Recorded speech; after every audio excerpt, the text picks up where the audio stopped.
ଏହା ହେଉଛି ପ୍ରଭୁ ଜଗନ୍ନାଥଙ୍କ ଭୂମି ଓଡ଼ିଶା। ଏହାର ପ୍ରାୟ 75% ଜନସଂଖ୍ୟା ଏବେ ବି କୃଷିରୁ ଜୀବିକା ନିର୍ବାହ କରନ୍ତି। ଓଡ଼ିଶାର ବରଗଡ଼ ଜିଲ୍ଲାର ନୂଆପଲ୍ଲୀ ଗାଁର ଜଣେ ଚାଷୀ କୃଷି କାର୍ଯ୍ୟକଳାପ କରିବା ସହିତ ଆର୍ଥିକ ସଫଳତା ପାଇବାର ଏକ ନୂତନ ଉପାୟ ଦେଖାଇଛନ୍ତି।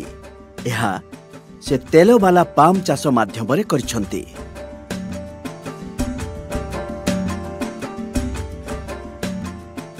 ମାତ୍ର 302 ହେକ୍ଟର ଅଞ୍ଚଳରେ ବିସ୍ତୃତ ଏକ ଛୋଟ ଗାଁ ନୂଆପାଲି। କିଛି ବର୍ଷ ପୂର୍ବେ ଏହି ଗାଁର ଚାଷୀ ଶ୍ରୀ ରସାନନ୍ଦ ସାହୁ ପାରମ୍ପରିକ ଚାଷ ଜାରି ରଖିବା ପରିବର୍ତ୍ତେ ତେଲବାଲା ପାମ୍ ଚାଷ କରିବାକୁ ନିଷ୍ପତ୍ତି ନେଇଥିଲେ। ସେ ଓଡ଼ିଶା ସରକାର ଏବଂ ଏକ ଘରୋଇ କମ୍ପାନୀର ସହାୟତାରେ 5.27 ହେକ୍ଟର ଜମିରେ ତେଲବାଲା ପାମ୍ ଚାଷ ଆରମ୍ଭ କରିଥିଲେ। ତାଙ୍କୁ ତେଲବାଲା ପାମ୍ ଚାଷ ସାମଗ୍ରୀ ଯୋଗାଇ ଦିଆଯାଇଥିଲା।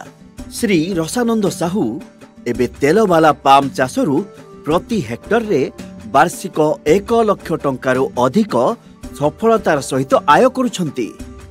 ତାଙ୍କୁ ଜାତୀୟ ଖାଦ୍ୟ ତେଲ ମିଶନ ତେଲବାଲା ପାମ୍ ଅଧୀନରେ କୃଷି ବିଭାଗ ପକ୍ଷରୁ ଆର୍ଥିକ ଏବଂ ବୈଷୟିକ ସହାୟତା ମଧ୍ୟ ପ୍ରଦାନ କରାଯାଇଥିଲା।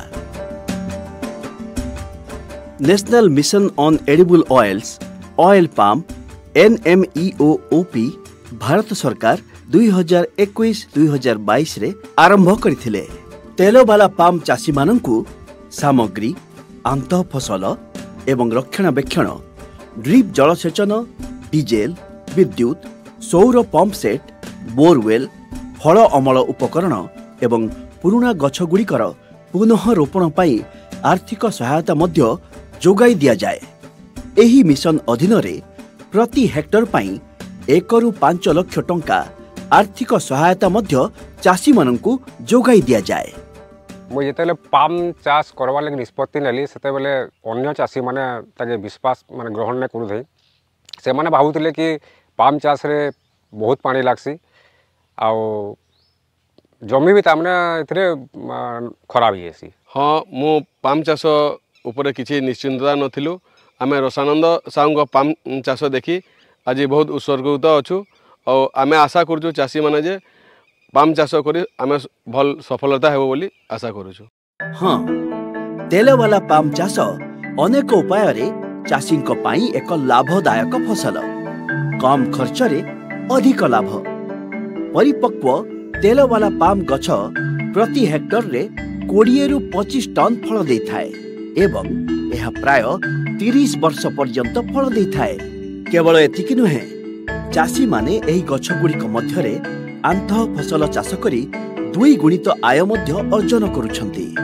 ଅଏଲ୍ ପାମ୍ ଚାଷ ପାଇଁ ସରକାରଙ୍କ ତରଫରୁ ଆମର ଗଛ ଚାରା ବାବଦକୁ 20,000 ଟଙ୍କା ଇଣ୍ଡିଜିନିୟସ୍ ଭେରାଇଟି ଆଉ 29,000 ଟଙ୍କା ଏକ୍ଜୋଟିକ୍ ଭେରାଇଟି ପାଇଁ ଦିଆଯାଉଛି।